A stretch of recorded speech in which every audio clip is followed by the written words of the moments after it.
Welcome back if you're a returning viewer, or welcome to the channel all about knitting. If you're new on here, my name is Johanna and I talk about all of my knitting here, probably over an hour. So yeah, I welcome everyone who wants to join and who's interested in an hour knitting podcast. I talked with a few new people over the last weeks about like what I'm doing with this channel and on my knitting hobby. And always when I talk with other people or new people about that, I do like over an hour YouTube videos all about my knitting, and basically like this is my hobby that's like taking over all of my life. It sounds kind of crazy, but I'm really relieved that I'm not the only one out there. There are like so many knitting podcasts now, and obviously you guys are enjoying this content, so I definitely don't feel alone. But if I talk with people out of this community about it, it feels sometimes kind of like I'm crazy and this is not healthy. And it's also hard to explain to people because when you knit with a YouTube video and you feel like you have it's your company and you're knitting together, but I think it's a really abstract concept for people who are not into this. So yeah, I always feel like funny when I talk about it to people who are not in this world, in the knitting online world. So yeah, I have to laugh a lot about this. But we are back with a podcast episode. On my last video, I talked a little bit about seasonal knitting and what it means to me, especially with the weather conditions where I live. So if you're interested in that, check that out if you haven't watched it. But today we are talking like classic finished objects, works in progresses, and acquisitions and knitting plans. And especially the last part is going to be probably really long, because in 1 week I'm going to Cornwall, to the UK, not only Cornwall but the south of England, and I have a lot of plans for that. And also I acquired a lot of stuff because it's been some time since I filmed, and yeah, we need to talk about it. First, a life update. Life has been really stressful, I have to say, and usually, especially work had been stressful, but also my knitting added to that, which usually is not the case. Usually I think knitting is for me a way to relax and get my mind off work and other things that are bothering me.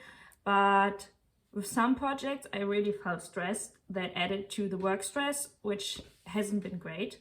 But we are beyond that now. Today, I think, today is a bank holiday, it's Monday, but this weekend had been really nice. I felt like I had control back over my life and that I haven't felt stressed this weekend at least, which had been a nice change. At the same time, though work had been really stressful, also there had been like really beautiful and nice moments, like some friends and my grandmother, they had their birthdays and we like visited them and celebrated it, and it was like really, really nice. I've seen a lot of my friends recently, or they visited me, and yeah, also the weather is turning like really springy, summery, like in relation to where I live, but yeah, it's like nice. You can sit with a t-shirt sometimes outside in the park, or yeah, go for walks. I've tried to do like more activities, like outdoor activities. I have like a lot of like small flies flying around here, so don't mind me waving them away. But yeah, I don't have a balcony and a garden, but when the weather turns nice, like sunny and warm, I really have this urge to go outside. And I'm struggling with this garden problem now for 10 years and every summer it hits me really hard and I get very frustrated because I really want a garden, but now I actually am able to afford a garden, but there are like no gardens that you can rent actually here, and it's really, really annoying for me. And in Berlin for the last 3 years I had like a really nice big balcony, and I think in the end I didn't appreciate it that much anymore because it got really hot on there, and like especially with the hot summers in Berlin I couldn't spend much time on there anymore. But now, since I don't have a garden or a balcony here, I'm like really frustrated because I can't sit outside and knit or read a book or something. I always have to go somewhere, and it's definitely not the same as just enjoying coffee and your knitting on your balcony. But I can't really change anything about it right now. So I'm trying to make the best out of it and basically take my knitting on little adventures. So it feels like kind of, I don't know, I'm showing my knitting the area, the region I'm living in. And so I went to not the beach but the sea and rented a strandkorb. I looked it up. There is like not a really English word for it, so maybe it's like kindergarten. It's like you use the German word in English as well, but like these beach chairs, like these woven big beach chairs we have here a lot. And so I spent a day there like knitting in the sun in my bathing swimsuit, and it was really, really nice day. Also I went on bike trips or parks and always took my knitting, just because I had like this conflict. I wanted to go outside and do some outdoor activities, but at the same time I wanted to knit. And yeah, so I tried to combine it, but yeah, it's definitely harder when you don't have like a private outdoor area. So yeah, let's get into the finished objects and why they had been stressful for me. So first thing I'm wearing, it's my Lea Scarf, and this hadn't been stressful at all. It just hadn't been finished that fast as I was hoping, because like I think I talked in my last episode quite extensively about it. Yeah, it's this crazy kind of like, it looks kind of like herringbone. Is it herringbone? Yeah, I think so. Pattern. It's by LeKnit, and you achieve this pattern while like doing the half fisherman's rib stitch. And I really, really like the pattern, but then I had to do the I-cord edge, and that took me forever. Or basically I wasn't just really motivated to do it, so it was like lying around for quite some time. So I will show a close up. I got a hair into my mouth. So that's how it's looking. And on the last episode I already mentioned that my I-cord is quite, or like the picking up stitches, or the rate of picking up the stitches for the I-cord might have been too tight, because the yarn I used for the I-cord was fingering, while the yarn for the red and white pattern was like DK worsted. And so I think I would have needed to pick up more stitches or use a thicker yarn and a thicker needle, but I wasn't bothered that much by it, and I just kept continue. But even though with blocking it kind of rolls up on itself, and I don't mind it while wearing or anything, I think it looks still great. Also, I think my I-cord edge is not that neat. You still can see like the red and white peeking through, especially because like the other side, like the inside, looks way neater than the outside. So I was wondering maybe if I did it the wrong way around. I hope you don't hear my neighbor doing some garden work. He never does that, so perfect timing. But yeah, I really, really love that finished object. I definitely want to make another one. I showed you in my last podcast episode all the different color combination I am aiming to use. And oh, my chair is really squeaky. Maybe I'm gonna switch that. So I got a different chair. But yeah, so I wear it a lot. It's one of my most worn finished objects, I would say. But yeah, I haven't found the time to knit another one, but I definitely want to. I have a lot of whips right now, and I needed to finish some things, which resulted in the stress knitting. But yeah, and I thought, like, because what took me so long was like the I-cut edge. So maybe next time I thought I could just crochet the edge, because that would have been way faster, and I think it wouldn't make such a big difference in the finished object, because it's just a small detail. I really like the detail of like the different colored edge, but I don't think it needs to be necessary I-cord edging, though it makes a really like clean edge and it looks really nice. But I don't know if it's like worth the time that you have to put into it for such a mini scarf that you don't really look at the edging, because I can't see it anyways because I'm wearing it. But yeah, I really enjoyed that, and I'm definitely recommending it. It was really a fun knit, though this is turning out really wet. And yeah, I really like the color combination of the red, white, and like light gray blue. It is very suitable to a lot of things that I'm wearing. The next finished object was the cause of all of my stress. Was the reason for all of my stress, and it had been like the Ovis socks for my grandmother. So my grandmother turned 90 recently, and we celebrated her birthday in late April. And yeah, I had been knitting her a scarf, like a mini scarf before, which had been really pretty, and she loves it a lot. She used to be a knitter as well. So I was like, really, I didn't know what to gift her. What do you gift someone who's turning 90? Like, she doesn't really need anything, or she could buy it herself. So I didn't really know what to get her. And I thought, like, okay, like knitting something always works. But I didn't want to knit another like mini scarf because she already got it. And second of all, like I didn't have the time to do anything else, because like I realized only like 2 weeks before the birthday party that I actually need a gift.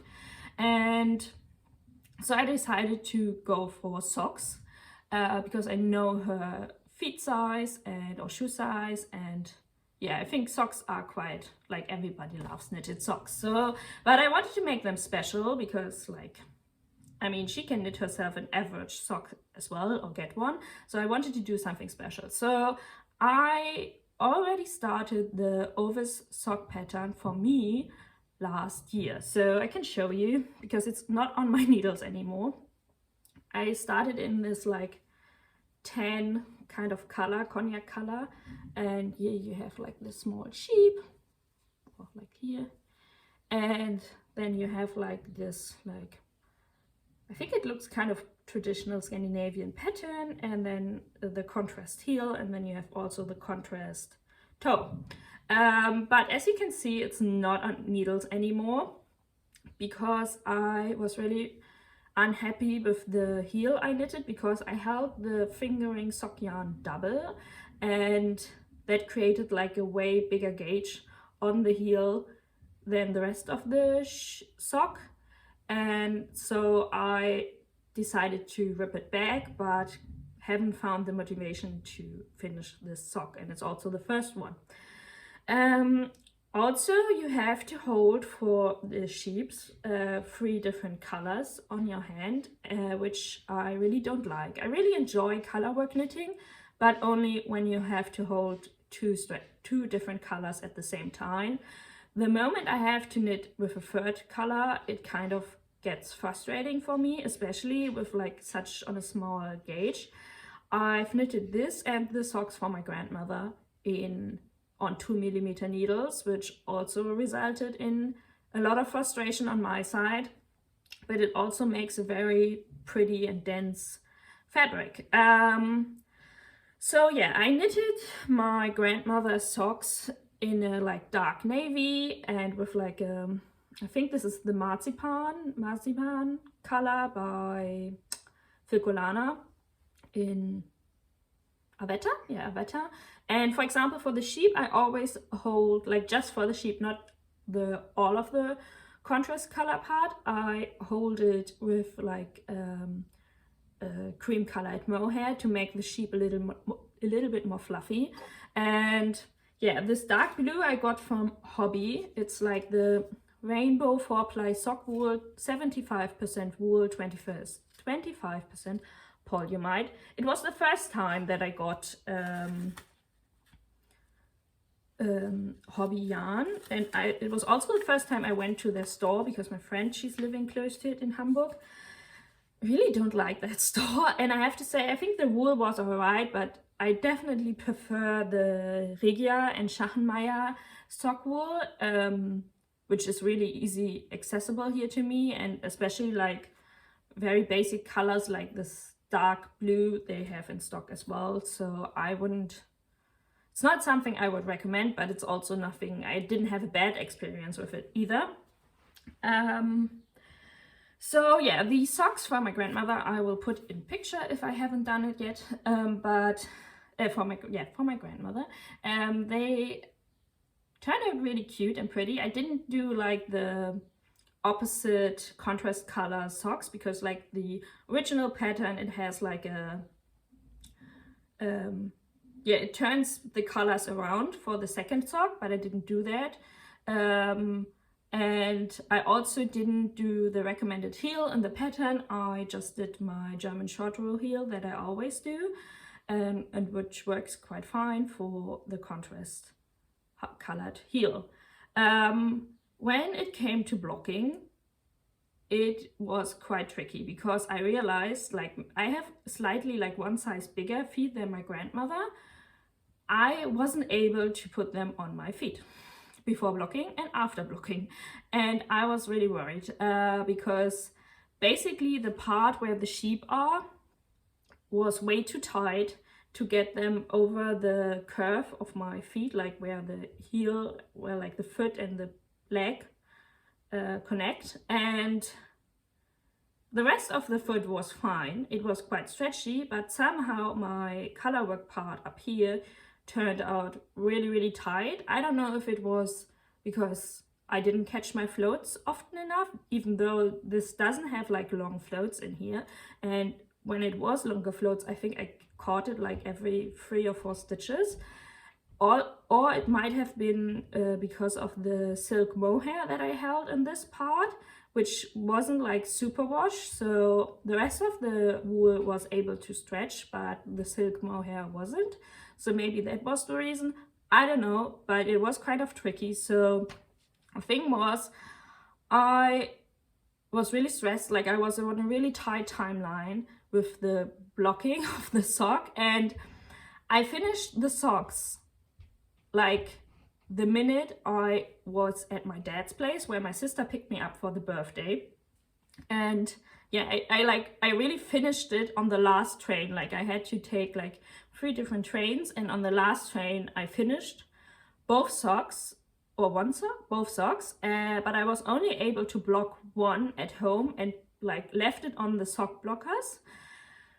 And so yeah, and then I realized that it was too tight, so I just grabbed anything that I could find that I could just widen it. It was like, in the end, I think it was a glasses etui, like the ones where you put like your glasses in, and I put it between my sock and my sock blockers and tried to like stretch it out, block it out to the maximum expand.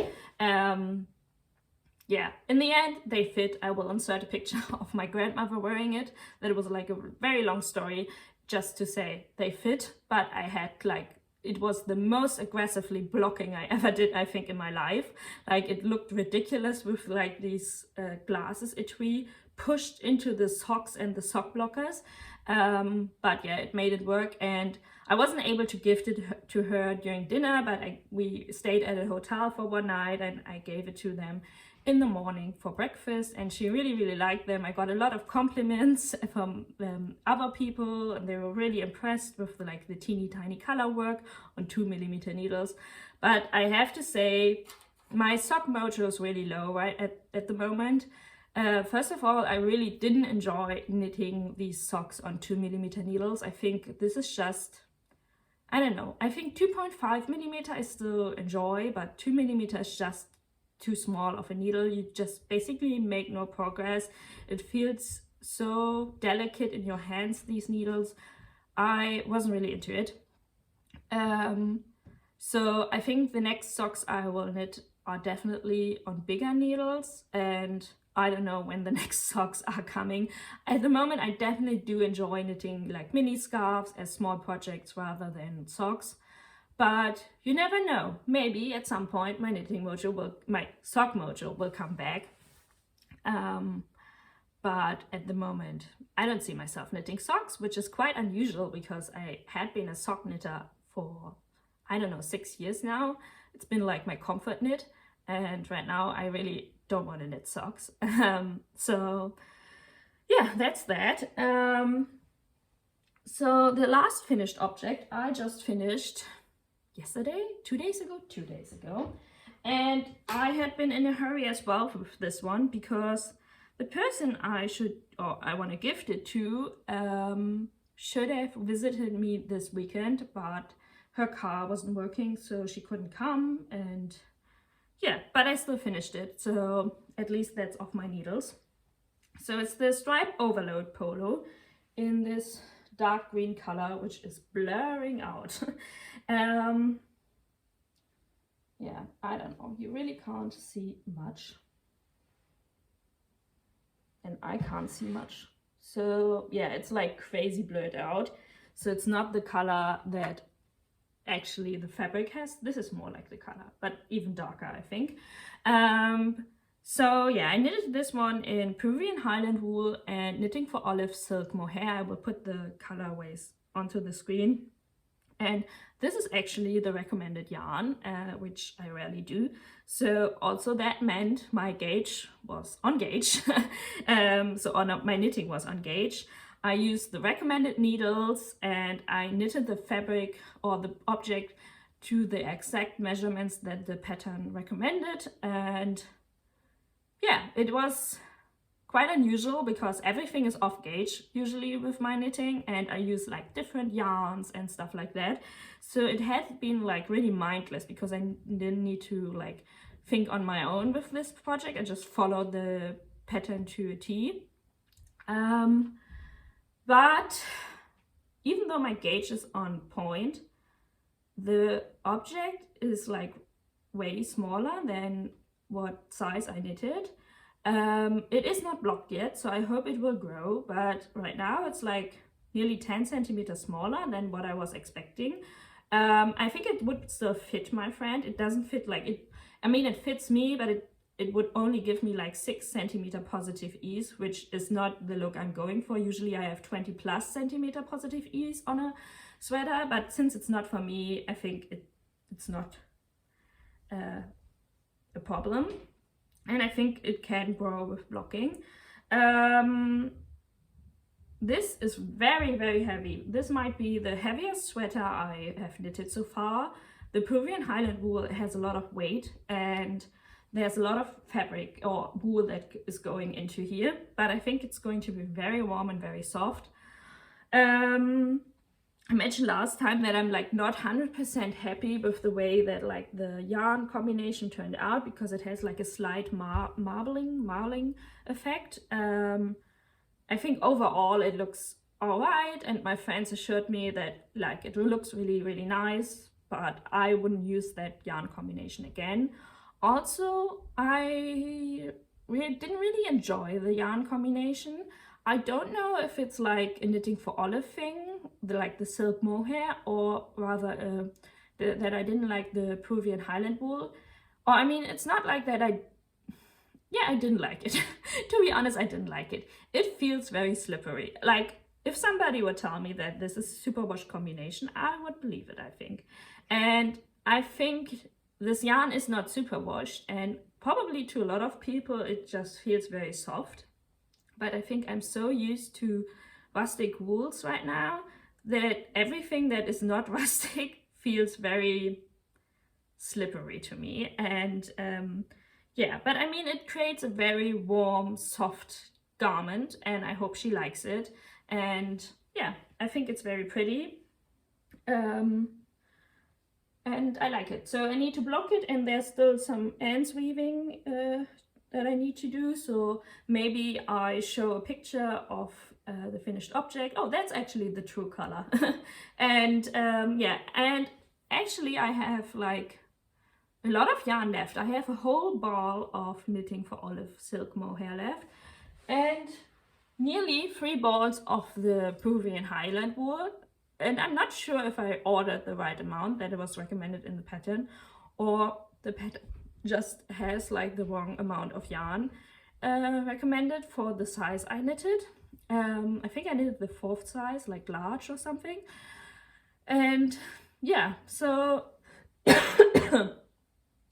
it's kind of weird, and now I have so much yarn left. I could knit her small sausage dog a fitting jumper, which would be really cute and fun, obviously without the silk mohair, because that is kind of too fancy for a small dog getting all the dirt on their like little sweater. Or I could also, or maybe I could get both of it out there, but I thought like with the silk mohair and the Peruvian Highland wool, I could knit in this dark green color myself a weekend hat by Petite Knit, because I think the gauge might have fit, and I think that color actually suits me quite well. So yeah, that would be an idea, but I'm not sure yet. I think it will hibernate in my stash for some time. Yeah, but it's finished, so that's like the 3rd gift knitted sweater this year that I finished. I'm very proud of myself. And we will come to the 4th one in a minute. But first, let me put this away. So yeah, that was the stripe overload polo. Let's get into whips. Yeah, there are definitely a few new ones. So I continued knitting on my Levitate wrap, and oh, how is it this?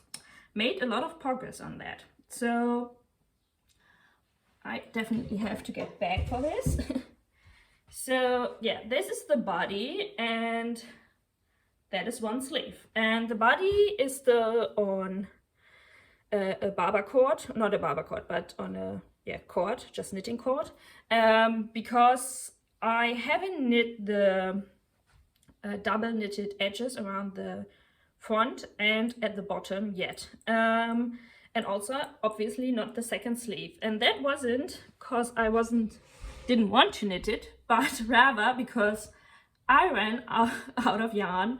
My 2nd strand basically ran out, and I knew that this was probably going to happen, but I thought I would at least have enough to knit both sleeves, and apparently I didn't. And all in all, I have to say, this is really enjoyable knit. I really loved it, or I'm still loving it, and I really wanted to continue knitting on it. I just had to prioritize like all the gift knits I needed to finish, and that was also the reason why I still haven't ordered the 2nd new yarn for this, because I was like, okay, I shouldn't knit on this anyways right now.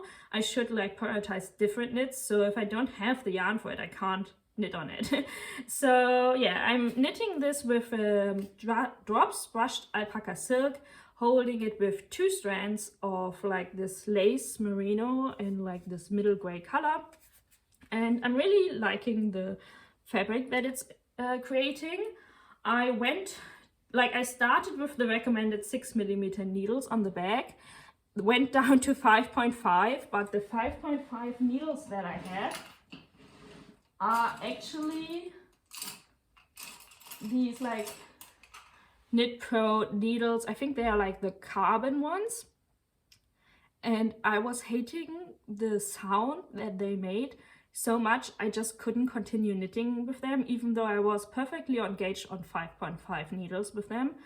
But I was like, I can't deal with this, and I didn't want to wait until other 5.5 needles arrived, so I just went down to 5mm, because the 5mm needles I have again in wood, and So yeah, basically I started here with 6, then went down to 5.5 and then continued the whole rest of it on 5mm needles. And I think you can barely see the difference in gauge, which is crazy to me because I went down a whole needle size. And yeah, but I like the fabric that it's creating. It's a very soft and plushy fabric. I think you can see with all the fuss there from the Brushed Alpakka Silk. I hope it will grow a lot with blocking. I mean, but I think it will because it's Brushed Alpakka Silk. So, and in my experience, that grows a lot. Sorry, there are the flies coming. So yeah, I really enjoy knitting this. I definitely can recommend the pattern, though I haven't gotten to the part which is the hardest with like picking up the stitches for the ribbon band. Is it ribbon? Yeah, tie band and like the edge of the crossover front. So we will see how I feel about it after that, but I saw a lot of people finish their Levitate wraps already and they all seemed to love it. And yeah, I'm really enjoying to having this garment in my wardrobe. My other works in progress, this twist loop neck by LeKnit. Is it? No, by Other Loops. I haven't worked on it since last time, so I won't talk about it. Just hibernating right now. And yeah, so what else did I cast on? We have a lot of things I cast on. So one thing I cast on is one thing with one of the recent acquisition, and it's a little ribbed hat, and I think you can't see much. It looks tiny, but yeah. So that's how it's looking. I'm knitting this on 3.5mm needles, and I cast on 96 stitches on 2x2 rib, and yeah, I just freestyling all my hats. I never really follow any patterns there. And the special thing about this hat is actually the yarn, because I got, let me take the yarn Tweed recycled by Sandnes Garn. Oh, this is, so yeah, that's how it's looking. And it is this like very fancy yarn. It is 80% extra fine wool, 20% cashmere, and I think the cashmere is the part that is recycled. And this yarn definitely feels different to anything that I ever touched. It's like a dark navy with some like light blue speckles in it, like the tweed speckles, and I think it's very, very pretty, though it feels very different to other yarns I have touched before. First of all, this is a really expensive yarn, but I really wanted to try it out, and so I ordered like just one skein for a hat, and I was really intrigued by the cashmere part in it. And yeah, so it feels very dry, so similar to cotton, but at the same time it's very, very soft, and you kind of get addicted to it. You don't want to stop knitting with it. And so I'm really enjoying knitting this hat, and I just cast this on because on some trips I didn't want to take a sweater or one of the bigger projects, and like I said, I wasn't really into knitting socks, so I just cast this on. This doesn't have a double folded and knit together brim like my usual hats. This is going to be just folded inside, so it has the double folded brim, but I think it's going to be all right, and I hope I can get a full hat out of this skein. So this is kind of an experiment as well, that I hit the right mark to start my decreases, so I perfectly use up the yarn, and probably it would have been smarter to start at the top and knit down, but I didn't have the head capacity for that, the brain capacity for that, and I just wanted to cast on like a really basic like 2x2 rib. So I also cast on with the German twisted cast on. I don't feel especially like strongly about it, like it's okay, but I don't think it makes such a big difference in your cast on. not like the Italian or tubular cast on, which makes a really different look in comparison to the long tail cast on. But I don't mind it either way, so I just do it sometimes with like things that need to be stretchy. But I definitely want to have this finished this week to take this with me to the UK, because I definitely think I need a hat there. And this would be, I think, the only hat that would fit to everything I'm taking with me. So yeah, I think, yeah, I hope I will get this finished, because this is not the only project I want to finish until next Monday. But yeah, that's that. Really enjoying this yarn, but sadly it's so expensive. Like buying a sweater quantity of that would leave me at least with 130 euros, which is way out of my comfort zone for like buying yarn for a sweater. But for a hat or small projects, I can really recommend it. Just throwing it on my sofa. Oh shit, now it fell down. What else did I cast on? Ah yeah, the vest number 1 by My Favorite Things Knitwear. Let me get this untwisted. I already showed this to you last time when oh, this is really blending with my sweater,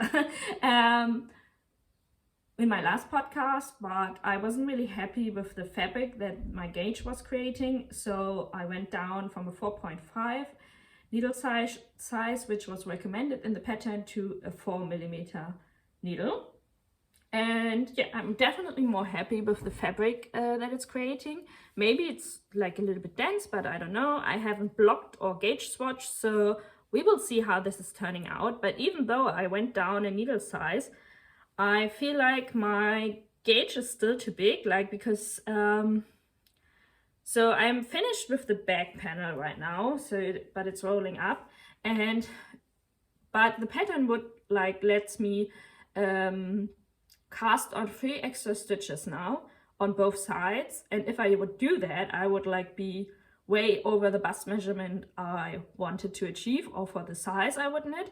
So I'm just leaving that out. I also increased too fast on the back panel because I just overlooked the step last night when I was on the phone with a friend, but I just adapted to it through knitting and just didn't go back. I couldn't be bothered.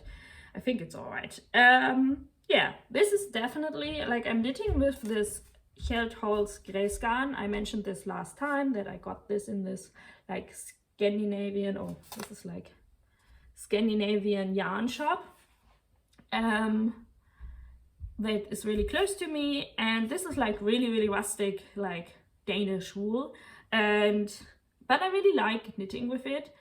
I'm a little bit worried because I have 3 skeins of this. If I have like too much left, what I would do with it, because this is definitely not something that you can wear next to skin, but I think like a sweater or a vest is perfect for it. But I couldn't do like with the rest like a accessory or something. So I don't know, I hope it uses up most of the yarn, because like, for example, this, like the back panel, like the length of the back panel for the size I chose is already like half of my upper body. So like if I knit the second, like the front of the back front panel and join them in the round, I don't think I would need like that much yarn anymore. So we will see how much I use up in the end. It also has like a really interesting shoulder shaping. You don't do like German short rows or anything. Yeah, I wasn't like really happy. I hope it turns out nice in the end, but I think it doesn't create like the most sophisticated look, how you like increase for the shoulder panels. I don't want to get into how it's done, but yeah, I don't know. I think they are like more advanced vest patterns out there that do like more of an elegant shaped shoulder, but we will see. Maybe it's like invisible in the end. But knitting wise, I wasn't really enjoying that. So yeah, because I already knit like 2 vests. So one from Petite Knit, I think it was the Stockholm slipover, and also one from the Sandnes Garn magazine. So I think I have a comparison how different like you can do like shoulder shaping of vests, and I didn't really prefer this one. We will see if I like the finished result, like the finished object, if it's like, if I prefer to the other ones, but so far knitting the other two were like more enjoyable. So my last, that's also the project I want to finish for Cornwall, which leaves me like a week for 2 projects, but I think it's doable. And my fourth whip is the Guernsey sweater. And I think I talked about it in my last video that I was really on the hunt for this magazine. It's the Sandnes Garn Tweed edition, Tweed Recycled edition, number 2214, and it has the infamous, where is it? I will show you the man version because the woman version is basically not visible. Yeah, it has like this very famous Guernsey sweater pattern in there. I think I didn't really explain it that well in my last podcast. So there are like now 3 magazines out there with this pattern. One is the OG, I would call it, like I think the Soft for Women edition, which also has a lot of like, I think also the Frankie Genser, it is in there, and like a lot of other patterns that people really enjoy. Then there's like one magazine which is dedicated to Peer Gynt yarn, and then there's like the one that is dedicated to the Tweed Recycled yarn. And it's basically all 3 patterns in all 3 magazines is the same pattern, but the Soft for Women and has a different gauge than the other 2 ones. I think it has a bigger gauge, it's like 18 stitches, and I think this has, let me take a look, 21 stitches. So it's a little bit finer in the fabric. So yeah, I would recommend, if you do want to knit the Guernsey sweater or something like that, definitely just look in what other patterns you want out of the magazine. I really wanted this version because I really like this is so dark, the Wilbur Genser as well. Like it's this like really traditional looking cabled raglan sweater, and so it made the most sense to get this magazine for me, but it was quite a journey, and I got it in the end because I what's the English word for it? No, I don't know it. But yeah, the thing is, like with most German yarn stores, you have to order yarn with these magazines. It's kind of like the rule with it. And so like, even though I tried to order the magazine a few times on its own, it was quite like, they said like, oh, you have to also order yarn with it. And in the end I caved. That was the word that I was looking for, and got like yarn and other stuff with it as well to get this magazine, which annoyed me quite a lot because I wasn't really in the market for other things than this magazine, but I really wanted to have that magazine because I already had the yarn last time for this sweater, but I didn't have the pattern. A lovely viewer recommended me this like Dutch website where they apparently send you the magazine without any extra stuff that you have to buy, like yarn or needles or something. Depending where you live in Europe, it has like really high shipping costs. For example, for the UK, for Germany, it's all right. It's like, I think, €6 or something. So I leave that in the info box in the show notes if you are on the hunt for Sandnes Garn magazines as well, and they are not available in your local yarn store or something. Yeah, they apparently send them without the yarn as well, because the recommended yarn for the Guernsey sweater in this magazine is the Tweed Recycled by Sandnes Garn, which I mentioned is very, very expensive. It's like 15 euros a skein. And yeah, that had left me with like 130 euros or something for the sweater. And it's a gift knit, so I wasn't really able to pay that much for a sweater. But I already made huge progress on it. And this is how it's looking so far. This is the wrong side. Great. So I did join under the sleeves already and knit the front and the back panel. And you might think like, okay, this really looks similar to the Ingrid sweater by Petite Knit. And I thought about knitting that because it's quite like, because it's just a digital download, you can easily get that. But there were like some parts I didn't really like. I think they're like huge, like the main section is like these vertical ripped parts, which I wasn't really into it, and so yeah, I decided against it. But I think it's still a really similar pattern. And oh, this is blurring really out. So you start with like this pearl section, then you continue with like how's it called, garter stitch rows with in between like stockinette rows, and then you start with the mock cable garter stitch, and this is like moss stitch down below. And yeah, and then it has like some other sections in the diagrams that I will come to next. This is so much fun. I think this is the first time I'm knitting a cabled sweater, and I was like a little bit worried because the diagrams in especially like the Sandnes Garn magazines or general magazines are always looking quite complicated, and there's like not that much explanation in comparison to, example, a Petite Knit pattern. But it was totally doable, and especially like this mock neck part, it's really easy to remember what you have to do. And yeah, that's the front, and the back looks identical, just with like a higher neck part. And I think this is going to stretch out quite a lot so you can see the pattern better, like especially like these garter stitch rows. And yeah, I think then it will be more visible. And I really enjoyed it.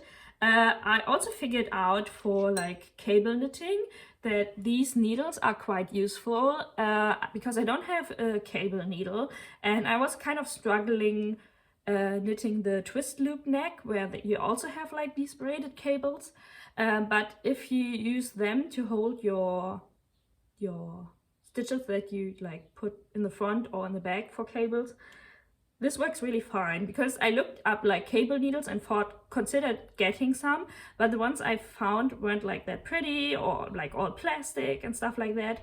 So I was like, I don't really want to get them. And then I saw some that were like these rounded needles, and I felt like I have something similar. So these are the Addi Crazy Trios, and you have like, usually you have 3 of them. I have still 3 of them, but and you use them for sock knitting or for for sleeves. And yeah, so I mean, they're quite expensive, so if you just want something for cable knitting, I might not recommend them buying, because I think they're like 20 euros or something.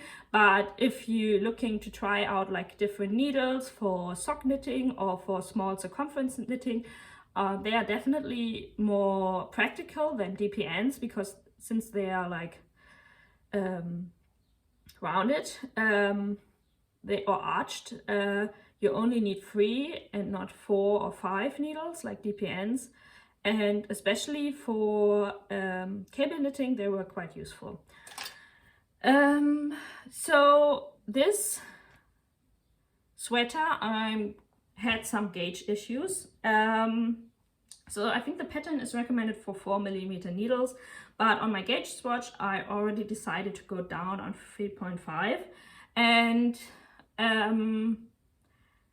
yeah, then like my gauge swatch was really on off gauge in comparison to the recommended gauge that I should have sheave.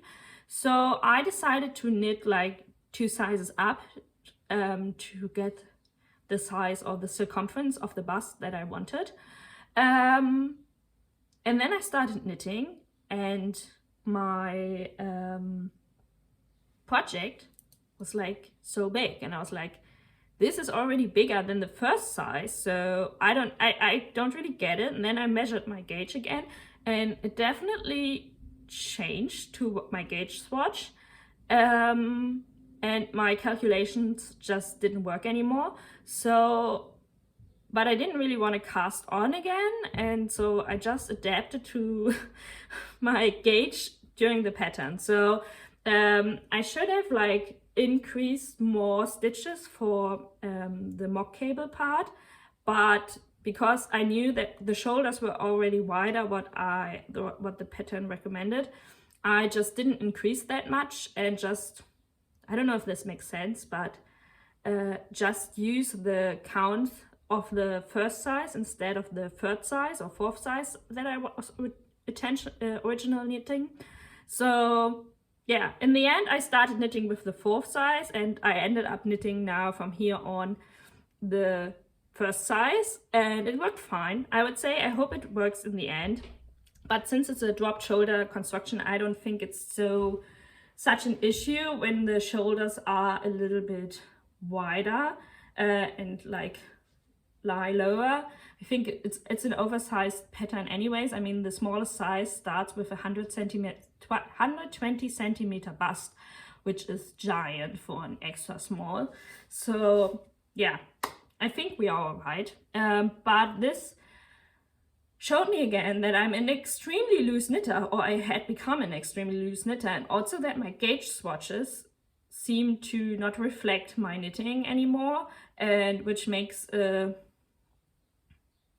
gauge swatch kind of like useless, because I seem to knit way tighter on my gauge swatches than in comparison to my actual project. So I don't really know how to calculate my gauge anymore, especially if I'm off gauge. Yeah, I mean, on one hand I can like easily adapt it through while knitting the project, but with some projects you kind of need to cast on again, which sucks, especially if you knitted like already this amount of fabric, because also the gauge for these mock cables is different than the one for like the pearl part in the top.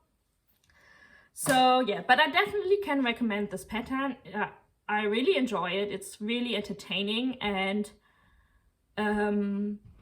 it has like some funny shoulder shaping or neck shaping.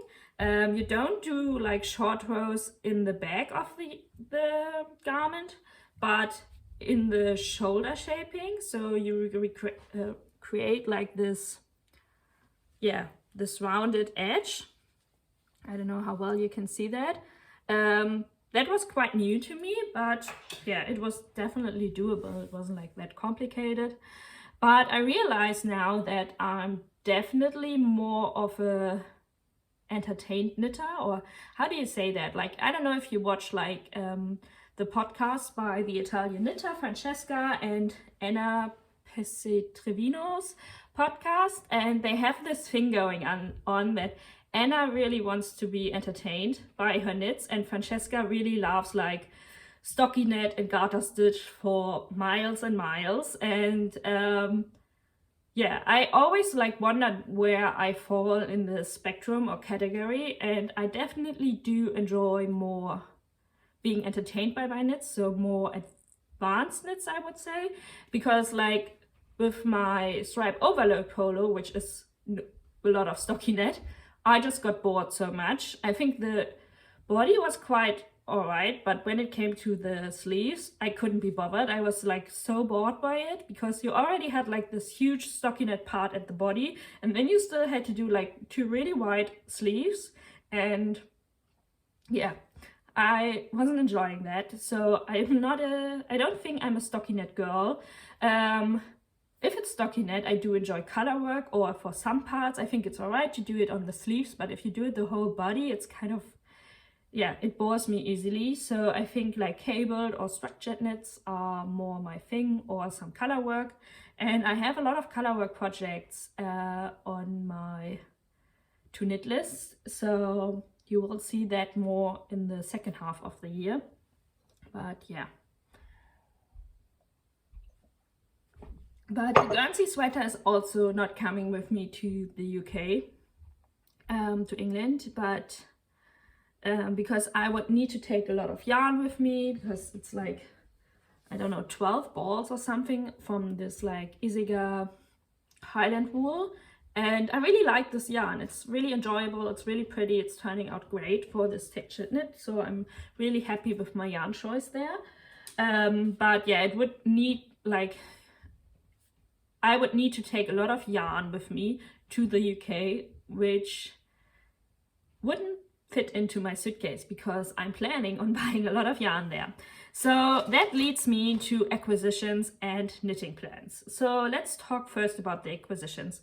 I think about a few ones I already talked, like my Hobbii yarn for socks. I also mentioned, did I mention something else? The recycled tweed for the head. Let me get the last skein.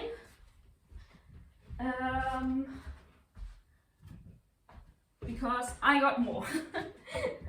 Now you also seen that I'm still wearing sweatpants.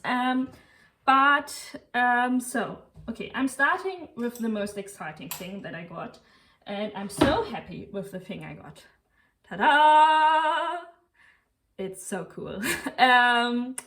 This is like a double yarn winder, where you can put your cakes or your balls or skeins on it and knit from them. And this turns in itself, so your yarn doesn't get tangled, your yarn ball doesn't like fly around or roll around. These are detachable and have like this gelenk in there. I don't know the English word for that, but I'm so happy with this. Probably this is going to be my front picture for this yarn. So I have been thinking of getting like something like this for some time now, because I really get annoyed when you have, for example, color work, that the balls get all tangled, or you knit with two different strands of yarn, that my balls always fall around from my sofa, or I need to catch them, or they get like all messed up. It just got on my nerves quite easily, and I don't really like the look of these like small yarn balls, which I think a really good option as well.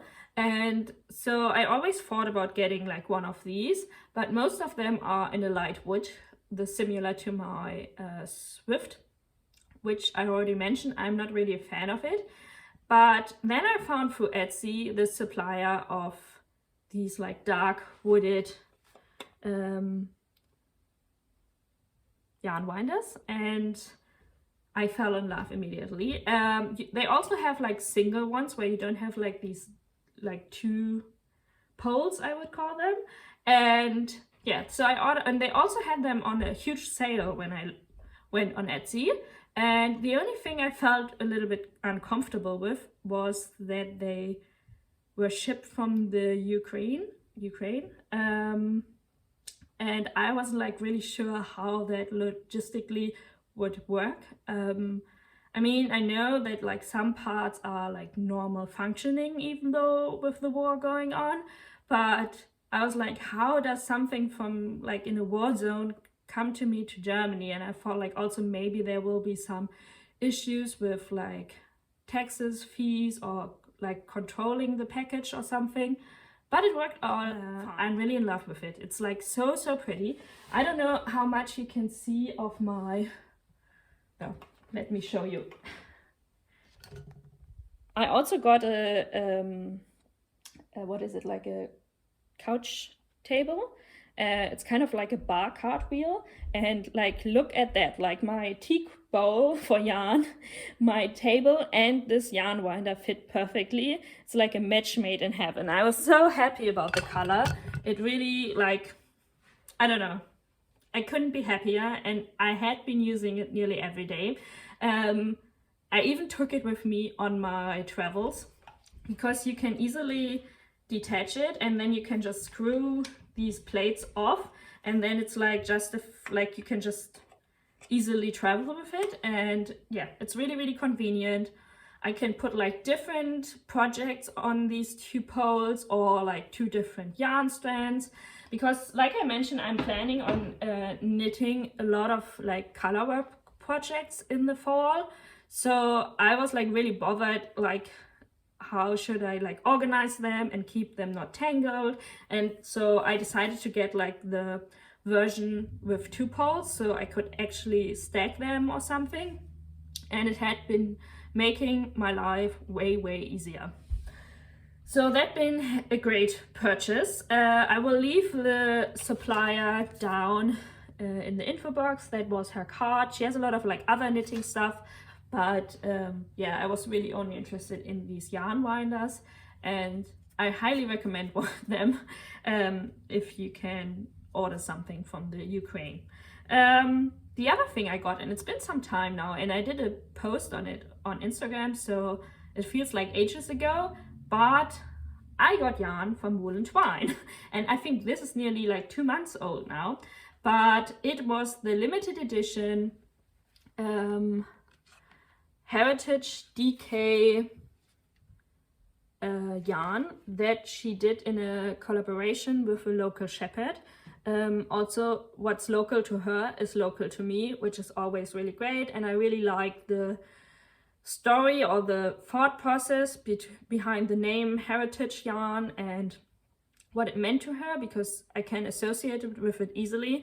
And first of all, this color is just so beautiful. Like, I was amazed when it arrived. This is the undyed version, and I got 3 skeins of it. It runs about 100 gram, have 275 meters. So yeah, I have around like 800 meters, I guess, which will give me enough yarn for a color work project and or like a slip over or something else. But I think I am planning to knit a color work project with it, and I already have one in mind, which came out recently. It's the Cialta pullover by, I have no idea how to say, Albina McLaughlin. I hope I'm saying that right. That's really hard word for me to say, or hard name to see. And I will insert a picture here. It's this like, I don't know, it's so cool. It's a colorwork sweater with like a sailing boat theme on it, and it has like these really wide collar panel, like a sailor kind of outfit. And she first published the pattern for children in collaboration with Woolly Mammoth, where I saw the pattern the first time, and now she came out with a grown-up adult version as well. And yeah, I'm definitely considering knitting this. I think it would be a lot of work because it's all over color work, but I think it looks so cool, and yeah, I'm really into it. And that is one of the plans that I have for yarn buying in the UK. I really want to find like these 2 or 3 contrast colors for this project. So I have this as my background color, the base color basically, but I need something for these like little boats and the waves and like all the ornaments that are knitted in there. And yeah, that's kind of what I'm looking for. This is wool and spun yarn, so I think it would be great for color work. So what I'm looking for is something similar, wool and spun, but like with British origin, which I would find like really cool if you buy like local wool or regional wool from the UK and combine it like with local wool from like northern Germany. I don't know, I think this would have like a huge value to me, like this sweater, with like only local produced wool and having like this really cool like motif and this like cool collar on the back. Yeah, I'm really looking forward knitting to this, and this yarn is just so pretty. So that was one. So my next acquisition was, like I mentioned before, this Sandnes Garn magazine, and I said I needed to buy other stuff with it to get that magazine. And what I decided to get was yarn for a baby knit. And a friend of a friend is getting a baby in July, and I asked if I can surprise knit something for her. And yeah, I am. And so I thought like, okay, I don't really need anything right now because I'm planning on getting a lot of yarn in the UK, so I don't really want to knit or buy so much yarn here right now in Germany. But for the baby knit, I wanted to have like superwashed wool, so I wasn't really planning on getting that in the UK. So I decided to order tin merino wool by Sandnes Garn. It's a superwash fingering weight yarn, and the 3 colors that I got are these, and I won't combine them like that.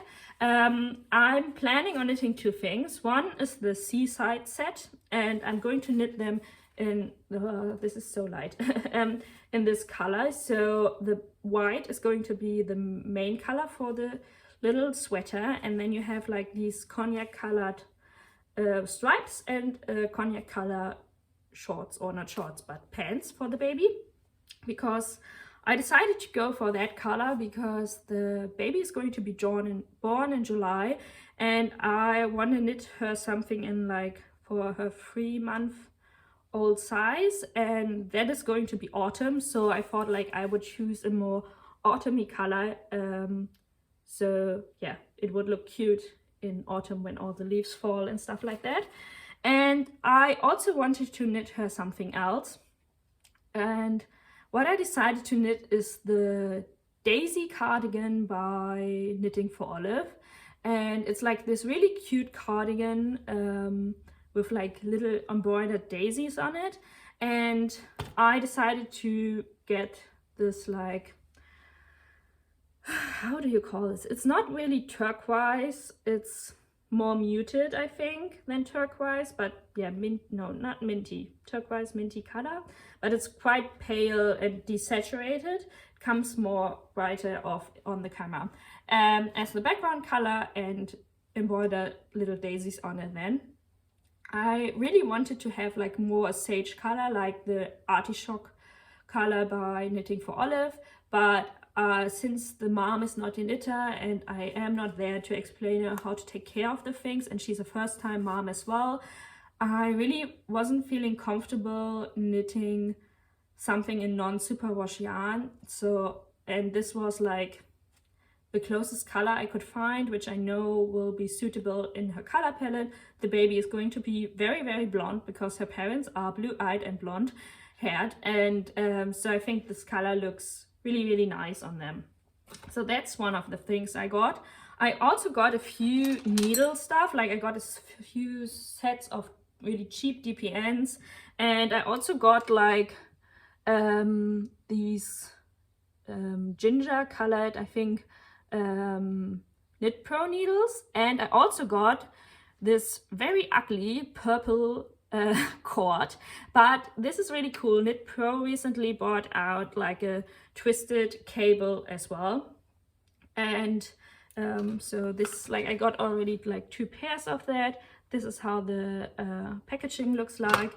And what I really like about my C-knit needles is this twisted cable function, but I also have like nearly in all sizes Knit Pro needles, so, and I use them still a lot, but the cable often untwists. So this is a perfect addition to my accessory or equipment stash, because now I enjoy knitting with my Knit Pro needles much more, and I can just interchange them with my C-knit needles, and it doesn't feel like I'm like downgrading when I can't knit on my C-knit needles. So I really, if you have like Knitter's Pride or Knit Pro needles, I really recommend getting like these 360 swivel cords, because it basically makes them function the same way as the Knit Pro needles. The only thing I'm quite disappointed about is the color. They only had like these purpley pinkish cables or turquoise ones, and both are colors that I don't really like. I need to take a sip. Oh, I also got recently this like little mug, which I love. It's like handmade ceramics, and it has like these seagull with like a hat on there and a striped pullover, like a fisherman. And yeah, I think it's really, really cute. I love it. So that's all the acquisitions I recently did, and yeah, a lot of yarn shopping is going to be involved in my UK trip, and also a lot of knitting, I guess, hiking and knitting basically. So yeah, today one of the things I want to get done is start packing and get a view what I still need to buy, and also clean my flat and then go outside, even though like my outfit is very, you couldn't really say in what season we are, because my flat is really, really cold because it has like really thick walls. So you can't really tell that it's like t-shirt weather outside, because inside you still need to wear a thick jumper and wool socks and stuff, and even a scarf. But yeah, I'm definitely going outside and enjoying some of the nice weather today, and yeah, start some packing and looking how much space I can leave in my luggage for yarn. This is going to be ridiculous. I kind of feel like I'm totally going over top of yarn buying in the UK, but I feel it's comparable? Is this the right word? You can compare it to like North Americans coming to Scandinavian countries, and they go crazy because they have suddenly access to all these like Scandinavian yarns, which are quite hard or very expensive in the US or Canada. And I think it's a similar situation for me going to the UK, because they have a lot of yarn that I really fancy, but which is quite hard to get here, or you have to pay extra fees and taxes on them with shipping. So I definitely feel that it's like a once in a lifetime chance to get one of these or some of these yarns. And yeah, we will see how much I spent there. With that, I'm leaving you. I hope you enjoyed this and had some nice time, or got inspired to knit something else. Leave me any comments if you have any questions. I always have like a very in-depth info box or show notes. So if you want to look up what yarn or what project I'm knitting, that's always written up there. And yeah, I hope you are enjoying the weather as well, and get some knitting done and take your knitting on adventures as well. And I see you in a week, maybe in Cornwall, or maybe I see you after that and make a little haul. We will see what I feel like. But have a nice time, enjoy your knitting, bye bye.